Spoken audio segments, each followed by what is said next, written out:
ফ্রিজে রাখা এই 8টা জিনিস আপনার শরীরের জন্য ক্ষতিকারক, তাই ভুলেও রাখবেন না।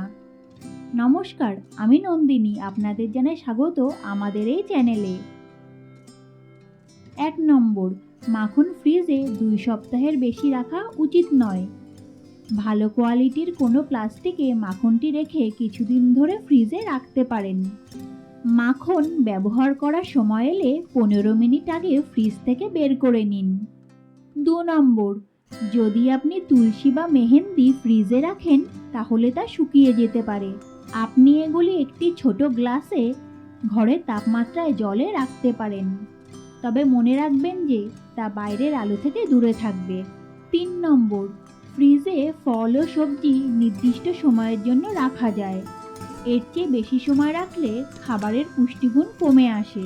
যেমন 0 থেকে 6 ডিগ্রি তাপমাত্রায় বিনস 3 থেকে 5 দিন, শসা 4 থেকে 5 দিন, বেগুন 4 থেকে 5 দিন, ফুলকপি 3 থেকে 5 দিন, গাজর 3 সপ্তাহ, আপেল 4 থেকে 5 সপ্তাহ, চেরি 7 দিন, টক ফল 1 থেকে 3 সপ্তাহ, আঙ্গুর 7 দিন, ভুট্টা 1 থেকে 2 দিন, মাশরুম 3 থেকে 7 দিন পর্যন্ত রাখা যেতে পারে। 4 নম্বর, পিনাট বাটারকে ফ্রিজে রাখা উচিত নয়, কারণ এটি শুকিয়ে যায় এবং তার ক্রিম ভাবটা ভেঙে যায়। এর মানে হলো আপনি এটি সহজে ব্রেডে লাগাতে পারবেন না। 5 নম্বর, যদি আপনি শিমলা মির্চ ফ্রিজে রাখেন তবে তা এখনই বন্ধ করুন, কারণ কম তাপমাত্রায় শিমলা মির্চের খোসা নরম হয়ে যায় এবং খাস্তা ভাব চলে যায়, যার ফলে এর স্বাদ নষ্ট হয়ে যায়। 6 নম্বর, গরমকালে বেশিরভাগ লোক একসাথে বেশি লিচু কিনে ফ্রিজে রেখে দেন। লিচুকে ফ্রিজে রাখার কারণে লিচুর উপরের খোসা ঠিক থাকে, তবে ভিতরের শাঁস নষ্ট হয়ে যায়।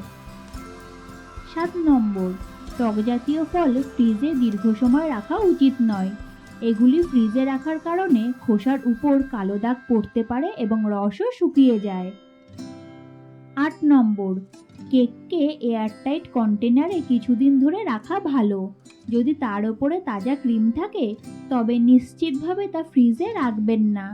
কেক ফ্রিজে রাখলে ঠান্ডা হয়ে যায়, ফলে স্বাদ ভালো লাগবে না। বন্ধুরা, ভিডিওটি আজ এখানেই শেষ করছি। ভিডিও দেখার জন্য আপনাদের ধন্যবাদ। এই টিপসগুলি আপনাদের কেমন লাগলো অবশ্যই আমাদের কমেন্ট করে জানান। চ্যানেলটি সাবস্ক্রাইব করুন আর বেল আইকনটি চাপুন, যাতে আমাদের নতুন নতুন ভিডিওগুলি আপনাদের কাছে পৌঁছাতে পারে। পরবর্তী ভিডিও নিয়ে আমরা আবার হাজির হব। ভালো থাকুন, সুস্থ থাকুন এবং চ্যানেলটি সাবস্ক্রাইব করে রাখুন। ধন্যবাদ। নন্দিনীর ঘরোয়া টিপস।